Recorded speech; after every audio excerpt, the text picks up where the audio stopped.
Stephen Covey once said, begin with the end in mind. Kind of interesting, as Anthony was saying, we're here for 2.5 days talking about growing your business, building it, pushing it, growing it, all these things to increase profits, hire people, work with claims, work with insurance companies, all of this to build it, and only 30 minutes to talk about what to do with it. So I've sold more than 60 disaster restoration businesses in the last 20, 25 years, and over 300 blue-collar businesses, and done a real good job. I would say more than half of those businesses, I've done a very good job of getting a substantial premium from my sellers. And to be very clear, I only represent sellers, business owners, never worked for a buyer. So my job is to do the best I possibly can to get the seller the highest possible check. And of course, that's a mutually beneficial relationship because the more they get, the more I get. For every dollar they get, I get a dime or something close to it. So our interests are aligned. So business owners want 3 simple things. Whether you own a small coffee shop or you own a $40, $50 million a year roofing company, you want the same 3 things. I hear it all the time. Want as much money as I can possibly get. I want the biggest check of my life. Want all cash if I can get it. Second thing, though, is a little bit more subjective, a little bit more, kind of touchy-feely. I want a good person in here. This business has a lot of feelings. Emotions run high in these transactions. A lot of feelings involved. Again, it's not like a home or a car where there's no feelings. This business is a measurement. It's the trophy of your life. It's your character, it's your personality. It's a measurement of all the hours you've converted, toiling, converting that time and that ingenuity to money. And so you want the highest check, but you also want a good person. You don't want some jerk to come in here to throw their weight around and scare everybody away, kind of rats off a ship, drive your employees away, your independent contractors. So you're looking for a good person who gets it, who has the background, the energy, and someone that has a fresh head of steam, because you're burned out, you haven't been hustling like you used to. You used to really dig up those ground balls. You'd work Saturday and Sunday, bid, hustle. You'd crawl over glass for money in the old days. Today, you got your feet on the desk and you're kind of coasting, especially knowing, half the additional money you may get is, 30, 40% goes to taxes. So you're looking for someone. The third thing you want, again, we're not selling a home where we don't care if everybody finds out. Confidentiality is paramount, so you want to sell it quickly and quietly. We don't want to kind of let this thing drag on for months and months and even years and years. It's very hard to sell a business, and anybody tells you it's a layup, it's misleading you. So it quietly. So we're going to talk about confidentiality and how it's so important to get the biggest check of your life, but not have a parade of people coming through your office. Okay, you don't want a lot of foot traffic. And I have a special model, which I absolutely will not be covering tonight, on how to sell businesses and minimize to the greatest degree possible. I've never breached confidentiality, so we're going to talk more about that. Okay? So everybody for a second, take out a pen and paper. I want to start taking some notes here. Okay? I'm going to ask some questions. Okay? We talked about, so how many businesses, about half the people in the room own a business? Is that the general idea? By show of hands, I want to get it one more time. Okay, a lot of business owners here, okay? So we talked about, do you know how to value businesses? I asked that earlier. The question here is, do you know what your business is worth? Okay, you know the value of your car, give or take, a couple $100, Blue Book, okay? We know the value of our home, plus or minus maybe $5,000 because we have MLS, we have comps. But knowing your business is the largest asset you have, for most people, could be worth hundreds and hundreds of thousands, literally millions of dollars. Do you know what it's worth? Okay, most people don't. Okay, everyone knows roughly, as I said, the value of homes, cars, and things like that. But how do you place a value on something so intangible as the goodwill, blue sky, going concern, the reputation of a good business? So I strongly believe, and this is something I've actually kind of created on my own, I believe, at some point in the past, is that there's 2 different values for every business, or most businesses. We all know that there's a myriad of valuations on how to value a business. In fact, I know of a company that charges $125,000 on selling software and a monthly subscription on how to value businesses, and they have all sorts of factoring and modeling, all these things, but in the end, the value of the business has to do with one thing. Well, it's based upon what the highest buyer will pay you, a bidding war. Getting someone, whoever's willing to write you the biggest check for that business, that's the value of your business. So it's completely academic and worthless and a waste of time, and I see CPAs doing it all the time and coming up with these, my business is worth $3.5 million. Doesn't matter if you can't get someone to write that check. So I feel, and we're going to talk about this for the next little bit, that there's a whole new value for a business, and it's getting a buyer excited about what the business, not what it's been, but what it could have been had someone been there with new energy, new ingenuity, really growing it, unlike the burned out guy or girl who's been managing it the last 10, 15 years. So questions you ask here is your business ready to sell? Okay, is it primed? Is it running optimal? Okay, are you emotionally ready to sell? Some people would say, today's the day, I'm out, I'm done. Do you really feel that way, or is that more of a knee-jerk reaction to a bad day? You lost a couple of workers, a couple of deals went bad, you lost a key insurance company. Do you really want to think about, are you really ready to sell, and if so, why? So, the other question is, do you know what your business, what the value needs to be? Okay? We all, so at the age of 65, how much money do you need to generate income for the rest of your life? And then you figure out how to get to that point.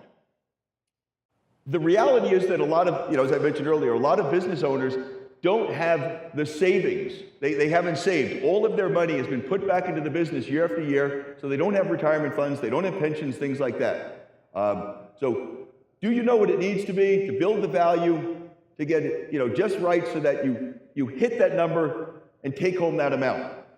So how do you sell a business? Has anybody really thought about that? How do you sell it? Anybody ever sold a business before? Any idea? The most important thing is to get a buyer excited about what it's been over the last 3 or 4 years, to help them understand what it can be. So what you're trying to do is work closely with the seller to identify 6 or 7 key things that he or she hasn't been doing. They haven't had the energy. They didn't have the working capital. Okay? They didn't have the ingenuity. They didn't have the courage to go all in during the good times. Maybe a big storm came and they didn't have the time or the foresight to hire enough suppliers or to hire enough independent contractors or enough salespeople. So the goal is to identify and be able to show the business in the greatest light for the buyer, and to get them excited about that. Do you have customer concentration problems? So the point being here is that, do you have all your eggs in one basket? Do you have, if you have more than 20% of your revenue in any one customer, it's probably not good, because if you lose that customer, then business is more vulnerable. How critical are you to the business? Okay? Are you the glue that still holds the business together like you were maybe 10 or 15 years ago or even 5 years ago? It's very important that you understand that you want to be able to transfer all the day-to-day operations, all of the management decisions to key employees, because if your customers and your suppliers will only talk to you, that's a concern, because when we pull you out of the picture and you put the buyer in there, to what degree will the customer, employees, suppliers, will they be comfortable dealing with the new guy or the new girl? So how critical are you to the business? You want to make sure that a lot of this has been transferred to other people. In terms of the balance sheet items, so on the balance sheet, which is all of the assets and liabilities, a lot of people don't know, how does it work? When we sell a home, of course we know the carpet goes, the chandelier that's hanging in the foyer, that goes, but the furniture doesn't go. So we all know how that works. But when you're selling a business, a lot of people don't know who gets the cash. I have $400,000 or $500,000 of cash in the business. I've got $1 million in receivables, all pretty current. So who's going to deal with that? Okay? Do they get that? What about the liabilities? What about the line of credit that I signed on personally? Is that going to transfer? Are they going to assume that line of credit, or are they going to get their own? Because you got to have a line, right? So this is very, very important. Other questions I'd ask here is, who assumes the liabilities? The answer to all of this is pretty much the buyer, whether it's an asset sale or a stock sale, the buyer takes over the balance sheet as it is. The seller keeps almost all of the cash, maybe leaves $75,000 or $100,000 in cash in the business. The buyer assumes the receivables and the liabilities, the receivables and the payables, pays off their line, and they receive all the assets, trucks, equipment, everything, all the way down to the copier. And then the liability of the business would be paid off completely, and that's why they're paying you all this money. So remember, it's best to sell your business when you're ready to sell on your terms. So there's 3 or 4, many different types of potential buyers, okay? There's buyers that are interested in your employees. Would anybody agree that today, one of the single biggest concerns you have is to find good employees, good independent contractors? Is that the biggest challenge today? I mean, it's all I hear, all day long. Again, to the smallest restaurant, all the way to a very large construction company. I can't find good talent. All of my good talent is being picked off. They're being offered all of these signing bonuses and just come across the street to me and we'll give you all this money. So really hard to do that. Keeping employees. Some people may want to take out a competitor in the bid hat. They're tired of bidding against you and you pushing their prices down because you're undercutting them. So they want to take out a competitor. They may want your location, your geographical location, your market location. Okay? So, or they may just want to take an opportunity to take a business to the next level, or any combination of these. Also understand, most buyers don't use their own money in this day and age. Money is cheap. Banks are loaning it out at 4 or 5%. But depending on the size of the business, a lot of the buyers, I use the term OPM, other people's money. And when you're borrowing somebody's $1 million to buy a business and put a couple of their dollars into it, the lender of that money expects a return in their money. And so the buyer really has to understand, how am I going to, if I pay a substantial premium to the seller, how am I going to get a good return on my money to satisfy that? So I certainly don't want to, be caught short, okay? And so there's got to be assumptions built into this. Another point to be clear on is that brokers can represent a buyer or a seller. But in business brokerage, I think most everybody represents sellers. So there's a responsibility to the seller. Okay? But again, I work very close with buyers and I educate them. And you want to be held in good regard with buyers, or else they'll think you're trying to pull a fast one on them. In our company, we have over 10,000 buyers who stand ready and willing to buy businesses. We know everything about them. We know their net worth, liquid positions, credit scores, backgrounds, resumes. We know everything about them. So we know they're qualified. And so once we get a business that wants to be sold, it's very easy to turn around and put the new listing, for lack of a better word, in front of the buyers. You don't have to worry about getting a market. So let's talk about the demographics. We all heard the baby boomers are retiring. The baby boomers are a big pile of people, 77 million people, big bubble, moving toward retirement. The graying of America. They're turning age 65 at the rate of 10,000 a day, like lemmings walking off a cliff into retirement. Many of these people own businesses. So the point I'm trying to underscore here is that over the next 5-7 years, there's going to be an incredible amount of businesses brought onto the market, being dumped on the market, a tremendous supply of businesses. So now more than ever, you're going to have to do a really good job. You're competing with these other businesses. So you need to delineate or define or be able to showcase your business and compete for the highest buyer and the highest bidder, and to get people excited about it. Because again, if you're selling a business, say 5-7 years ago, the baby boom population, that wave hadn't hit yet, and so there really were just 3 or 4 businesses in a given industry for sale in a given region. And so over the next 5-7 years, if that's your time frame, there's going to be an incredible dumpage of these businesses on the market. And so you really need to, more than ever, do a real bang-up job of defining why your business is worth a substantial premium. Okay? And back to this point, if you can get a buyer excited about, again, use the example. The business in the last 3 years averaged $1 million.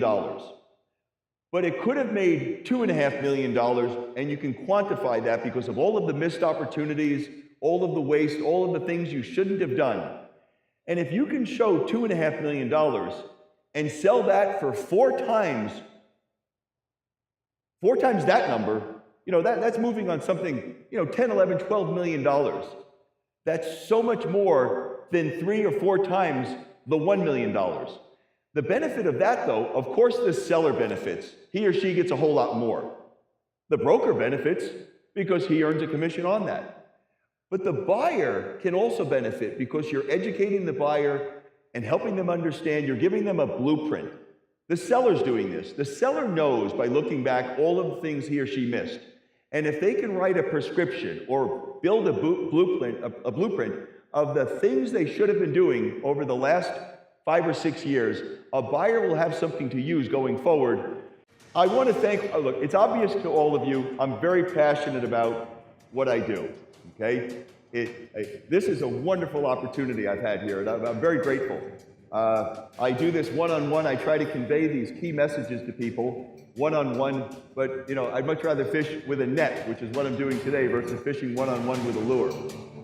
Tomorrow morning at 7, I think it's 7 o'clock or 7:15, I'm in one of these breakout sessions for 45 minutes to an hour to really drill down and get into greater detail about all that's involved in selling a business, valuing a business, preparing it for sale, grooming it, and getting the biggest check you can possibly get for the rest of your life. I would love to meet with anybody. My booth is right outside. I think it's 512 or something like that. If anybody, I'm here for the next 3 days. Please call me if you have questions. My number is 303-382-1900, and the website is companybroker.com. Pretty straightforward, companybroker.com, that's singular. So I would love to hear from anybody who is looking at selling their business in the next 1-2 years. I'd absolutely beg to learn more about your business. If you're looking at selling in the next 5-10 years, I'm sure there's a whole host of things that I can provide to you, knowledge on how to prepare it. And so I'd love an opportunity to do that. So I'm here, I'm very approachable. Please come to my booth. I love talking about this stuff, and I'd love to help in any way that I can. Make this the biggest check of your life, much bigger than it otherwise would have been. So thank you very much.